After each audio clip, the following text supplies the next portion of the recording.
ఒక్క సముద్రంలో ఒక తాబేలు ఉంది. ఒక తాబేలు సముద్రం బయటకు వచ్చి రోడ్డు దాటుదాం అని రోడ్డు మీదికి వెళ్ళింది. అప్పుడే ఒక కారు వేగంగా వస్తుంది.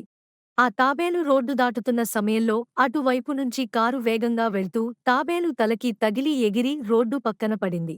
రోడ్డు పక్కన రక్తపు మడుగులో ఉన్న తాబేలు ని అటువైపు వెళ్తున్న కుందేలు తాబేలు ని చూసింది. ఆ తాబేలు నీ కుందేలు తన ఇంటికి తీసుకుని వెళ్లి గాయాలకు కట్టు కట్టింది. తాబేలు మిత్రమా, నాకు చేసిన సహాయానికి ధన్యవాదాలు. ఇక నేను నా ఇంటికి వెళ్తాను. కుందేలు, నీ గాయాలు తగ్గేంత వరకు ఇక్కడే ఉండు.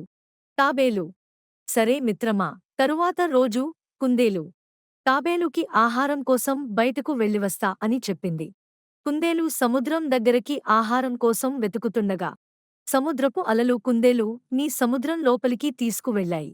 సముద్రం అలల్లో కుందేలు కొట్టుమిట్టాడుతుండగా అటువైపు నుంచి వెళ్తున్న పెద్ద తాబేలు కుందేలును చూసి కాపాడి తన వీపు పైకి ఎక్కించుకుని ఈదుతూ ఒడ్డుకు తీసుకువచ్చింది. కుందేలు నడవలేని పరిస్థితిలో ఉంది. తాబేలు అది గమనించి నేనునే ఇంటి దగ్గరకు చేరుస్తాను.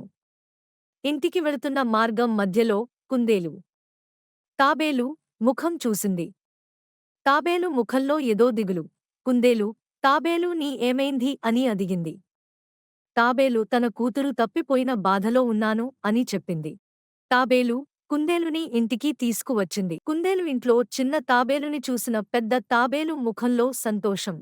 కుందేలు తాబేలుతో ఇలా చెప్పింది. చిన్న తాబేలు దెబ్బలు తగిలి రోడ్డు పక్కన పడి ఉంటే నేను ఇంటికి తీసుకుని వచ్చి దెబ్బలకు కట్టు కట్టాను.